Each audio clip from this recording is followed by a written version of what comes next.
Magandang gabi po sa bawat isa. Narito po ang listahan nating babanggitin para sa ating panalangin. Pastor Stella Jeronimo, Pastor Ted Ribo and Family, Pastor Nael Tongco and Family, Pastor Jerry Dalagit, Pastor Mike Santos, Pastor Ron and Sister Leonie, Reynosa Family, Pastor June Jeronimo and Family, Pastor Samuel Montiagodo, Nana Nemen, Sister Neneng, Sister Blancy, Baby Muding Mijares and Family, Sister Judith, Brother Chris and Brother NC, Sister Jenaline Katrina Concept and Kyle Valiente, Marinas Family, Sister Christina and Sister Jessica Yamsuan, Sister Edna and Sister Abigail Marquez, Boatis Bartolome Family, Nana Yole and Family, Pastor Larry and Sister Glenda Pontillas, Carizo Family, Brother Ronald Benaventura and Family, Sister Raquel Benaventura, Brother Jojo, Sister Marivic and Sister Neche Jiran, Sister Trisha, Trixie and Tristan Larisma, Sister Isang Constantino, Cabales Family, Brother Rod, Sister Ana and Sister Praise de los Santos, Sister Cherry Arzala, Sister Orfa, Sister Sharon and Sister Nympha, Sister Christine and Brother Michael de la Cruz and Family, Sister Yoli Pantig, Sister Meli Montaño, Brother Jeffrey Carrizo, Sister Feli Dizon, Sister Caroline Bocohan and Sister Nancy, Maulawen Family, Brother Marvin Lau, Sister May Santos, Sister Pina Montiagodo, Sister Edel Castro, Brother Reynaldo Rodriguez, Sister Joy Acosta and Sister Eleodora Medina, Nanay Lino Lopez, Brother Julius Pantigan Family, Sister Fen MJ Tanganan, Brother Dixon Paras, Brother Richard and Brother Scott Michael Wayan, Brother Gerald Hanta and Family, Sister Sarah Licardo and Family, Brother Brian Bernardo, Sister Cam Saito, Zabala Family, Sister Miel Kabatingan, Brother Gerald de la Cruz, Sister Nihal Abdul Rauf and Brother Alexander Mamao, Sister Cecilia de Sahagun, Brother Delio Larin, Sister Liway Apo and Family, Brother Francisco Fabilior, Brother Sam Benisano, Sister Baby Orsabi and Sister Belen, Brother Jerry Lazaro and Family, Sister Zea Caliejo, Brother Vic Gutierrez and Family, Brother Francisco Senon, Baby Gavin Manzulim, Sister Lani Ramos, Sister Janet Abuel, Sister Hilary Ann Abuel, Baby Julian Chris Alfante, Sister Crescencia Ramos Rico, Nanay Gloria, Pastor Hener Ado, Brother Richard Elima, Brother Michael Tailo, Brother Ishmael and Brother Joaquin Ong, Baby Penelope Jane Leoncio, Brother Juanito Ramos, Sister Joan May Ragusante, Brother Paul Anthony Gutierrez and Family, Sister Filomena Tugade, Sister Agang Cruz, Brother Ryan Dagdag and Family, Sister Madeline Napalang, Sister Marybeth Balahadia, Brother Leo Garcia, Sister Julia Micaela Domingaño, Brother Jonathan Binuya, Sister Susan Lopez, Attorney Carlos Borja Jr., Sister Aida de la Cruz, Brother Reynaldo Morena and Family, Brother Nelson and Sister Vivian Pabigayan, Sister Julieta Gutierrez, Sister Aida Quiazon, Brother Brian de la Cruz, Sister Mercy de la Cruz, Brother Edgar Ventura, Sister Mariel Sebastian, Mr. and Mrs. Jed and Danny Vedayo, Sister Lizelle Bangayan, Sister Melogene Paliago, Brother Renz Louis Abangan, Sister Vanessa Abingosa, Brother William Valencia Jr., Brother Ramon Rodriguez, Brother Fritz Mark Nevado, Sister Sandra and Brother Luisito Perez Sr., Brother Rylan, Sister Josen Chin Vengua, Brother Singcar Lim, Sister Rosita.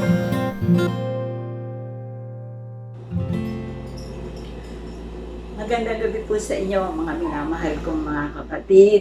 Sa inyo po, mga kapatid ko sa Iglesia ng Piel. At gayon din po sa mga kapatiran sa Iglesia ng Pasong Tamong. At muli ay sa inyo na kayo'y patuloy na nakikibahagi sa gawain ito. Ngayon pong gabi, magpapatuloy po tayo sa ating panalanginan. At gaya po ng dati, bago tayo manalangin, kumukuha tayo ng salita ng Diyos na mayroong pangako. At ito po ay mababasa natin sa Nahum chapter 1 sa verse 7. At sabi po rito, ang Panginoon mabuti, katibayan sa kaarawan ng kabagabagam. At nakikilala niya yung naglalagak sa kanya ng tiwala. At nakikilala niya yung naglalagak ng tiwala sa kanya. Kaya nga po ang paksa natin ay ang Panginoon ay mabuti. Mabuti ang Panginoon sapagkat ang katangian niya, siya ay mahabagin. Mabuti ang Panginoon sapagkat ang katangian ng Panginoon ay matapat. Mabuti ang Panginoon sapagkat nag-iingat siya sa atin, nagliligtas siya sa atin, at kung tayo may karamdaman, nagpapagaling siya ng lahat ng ating mga sakit. Kaya nga sabi rito, pangalawang sinabi niya, katibayan sa kaarawan ng mga kabagabagan. Katibayan sa kaarawan ng mga kabagabagan. Bakit pinahihintulutan ng Panginoon na tayo ay dumadaan sa iba't ibang pagsubok sa buhay? Sapagkat kung wala tayong naranasang pagsubok, paano natin masasabing ang Panginoon ay nagpapatibay sa kaarawan ng kabagabagan? Kaya mga kapatid, yung ating mga pagsubok sa buhay ay ang dahilan. Ang Panginoon ay nais na tayong pagtibayin sa pananampalataya. Kaya nga, sabi rito ay katibayan sa kaarawan ng kabagabagan. At alam ng Panginoon, lahat tayong mga anak ng Diyos, hindi mawawala yung mga pagsubok natin sa buhay. Pagsubok sa kahirapan, pagsubok sa mga karamdaman, pagsubok sa mga sakit ng kalooban. Pero ang sabi dito, siya'y katibayan sa kaarawan ng kabagabagan. Na kahit tayo, kung minsan nangihina, nanlulupaypay, ay ang Panginoon pa rin ang gumagawa ng kaparaanan, na siya pa rin ang nagpapatibay upang magpatuloy tayong lumapit sa Kanya. At ang sabi rito sa huling salita, ang una nga ay katibayan sa kaarawan ng kabagabagan. Ang huli, nakikilala niya ang naglalagak ng tiwala sa Kanya. So nakikita ng Panginoon kung sino nagtitiwala sa Kanya. Nalalaman ng Panginoon ang mga nagtitiwala sa Kanya. Sapagkat ang nagtitiwala sa Panginoon, nakatingin sa mga pangako ng Panginoon. Ang mga nagtitiwala sa Panginoon, hindi sa mga suliranin nakatingin. Nakatingin palagi na ang pangako ng Panginoon ay matapat magpakailanman. Kaya nga po, mapalad tayo mga kapatid, sapagkat itong mga salita na ibinibigay sa atin, ito ang magpapalakas sa atin, ito ang magpapatibay sa atin. Dito natin mararanasan ang kabutihan ng Panginoon, ang kapangyarihan ng Panginoon, ang pagiging matapat ng Panginoon sa lahat ng kanyang mga pangako. At ako nga po sa edad kong ito, mag-83 taon, pinupuri ko ang Panginoon. At ang aking pong katawan ay nadadama kong malakas pa po. Pinalalakas po ako ng Panginoon. Tinutulungan po ako ng Panginoon. At sa lahat ng bahagi ng paglilingkod, ay naranasan ko nga po na ang kanyang mga pangako, ang sabi, kung nagkukulang ng karunungan, humingi sa kanya at siya'y nagbibigay ng saganang karunungan. Kaya mga kapatid, ito po ay ating panghawakan sapagkat ang sabi dito, nakikilala niya ang naglalagak ng tiwala sa kanya. Nakikita ng Panginoon sa panong ito saan ba tayo nakatingin sa kanya bang pangako. Lagi nga pa sa pangako ng Panginoon o kung minsan ay nakatingin pa rin tayo sa mga suliranin, nagpapahina ng ating pananampalataya. Kaya ang sabi po ni Nahum, nagpapatibay sa kaarawan ng kabagabagan sapagkat naranasan ng mga lingkod ng Panginoon na sila'y dumaan sa mga pagsubok ng kahirapan, pagsubok ng iba't ibang suliranin sa buhay, pero ang sabi nila, ang Panginoon ay nagpapatibay sa kaarawan ng kabagabagan. Kaya nga po mga kapatid, ito pong talatang ito na ang Panginoon ay mabuti. Lagi nating isipin, lagi nating pagtiwalaan. Ano nga ba ang kabutihan ng Panginoon? At gaya nga po na itinuturo ko sa inyo na ang Panginoon ay mabagin, ang Panginoon ay matapat, ang Panginoon ay laging nagmamalasakit sa atin. Kaya ngayong gabi, mga kapatid, ay panghawakan natin ito. Uulitin ko po ang sinabi. Ang Panginoon ay mabuti, katibayan sa lahat ng mga kabagabagan.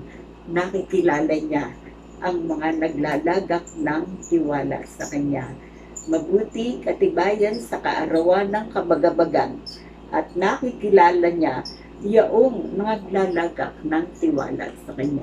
So ano kaya pagkakilala sa atin ng Panginoon? Na tayo nagtitiwala sa Kanya? Ano kaya ang pagkakilala sa atin ng Panginoon? Na tayo ba ay nababalisa pa?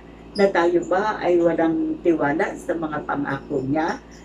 Ito po ay katunayan na may kapangyarihan ang mga pangako ng Panginoon. Dapat magpakailanman ang kanyang salita ay makapangyarihan magpakailanman. Kaya sinabi ko, ang Panginoon ay mabuti. At ito rin ang magpapatibay sa atin sa kaarawan ng kabagabagan. Ang Panginoon din ang magbibigay sa atin ng kaaliwan sa lahat ng pagsubok sa buhay. Bakit po? Sapagkat ang Panginoon ay mabuti. Kaya mga kapatid, ito ang ilagay natin sa ating isipan. Ang Panginoon ay mabuti. Sino ba ang hindi dumadanas ngayon ng pagsubok? Lahat po tayo. Lahat po tayo dumadaan sa iba't ibang pagsubok. Pero ilagay po natin sa ating isipan, ang Panginoon ay mabuti. Kailanman hindi niya ako iiwan ni pababayaan man. Ito po ang lagay natin sa ating isipan. Pangalawa, tumingin tayo sa mga pangako niya.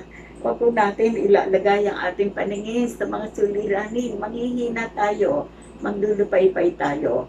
Pero dahil ang Panginoon ay tapat magpakailanman, magtiwala tayo sa katapatan ng Panginoon. Magtiwala tayo sa kapangyarihan ng Panginoon. Magtiwala tayo na ang Diyos na nagmamahal sa atin, ipinagmamalasakit ang bawat isa sa atin. Tayo po ay manalangin. Panginoon, nagpapasalamat po ako sa inyong mga pangako na kayo ang Panginoon ay napakabuti, nagpapatibay sa kaarawan ng mga kabagabagan. Kaya nga po, Ama, loobin yung sa buhay ng bawat isa sa amin. Panghawakan namin, pagtiwalaan namin ang makapangyarihang salita sapagkat sa katotohanan ng mga salitang ito na ang Panginoon ay mabuti. Mabuting magpapagaling ng lahat ng mga sakit. Mabuting tutulong sa panahon ng pangailangan. Mabuti kayo, Ama, sapagkat tapat ang inyong mga pangako. Pagpalain niyo, mga kapatid sa Iglesia ng Piel, ang may mga sakit, lubusan niyong pagalingin. Ang mga nagigipit, inyong makitin. At ang lahat ng hihina, Panginoon, ay inyong palakasin. Pagpalain niyo rin, mga kapatiran sa Iglesia ng Pasuntamo. Meron kaming mga kapatid na may mga karamdaman. Ama, magdala po kayo sa kanila ng pagaling at kagamutan. Meron po kaming mga kapatid na dumadaan sa pagsubok ng kahirapan. Sila po ay inyong tulungan. Sila po ay inyong abutin sapagkat kayo ang Diyos ng pag-asa sa kahirapan, sa lahat ng suliranin sa buhay. Kaya Ama, ako po ay umaasa ang mga kapatiran sa Iglesia ng Piel at Iglesia ng Pasuntamo. Kayo po ang Panginoon na mabuti na naglalaan ng katugunan sa lahat ng mga pangailangan. Kayo po ang Panginoon na mabuti na ang lahat ng iyong mga pangako ay dapat namin pagtiwalaan. Kaya nga po, Ama, sa pamamagitan ng mga pangako nito ay tulungan niyo kami magkakapatid sa panahon ito na kami ay magkaisang pagtiwalaan, angkinin ang mga pangako ninyo na kayo ang Panginoon ay mabuti na naglalaan ang katugunan sa lahat po ng aming mga pangailangan. Naasa nga po ako, Ama, kayo ang Diyos na mabuti, magbibigay sa amin ng kalakasan, magbibigay sa amin ng kaaliwan, at magbibigay sa amin ng matatag, matibay na pananampalataya sa inyong banal na pangalan. Ama, ang lahat kong ito ay aking hinihingi at aking ipinagpapasalamat sa pangalan ni Jesus. Amen.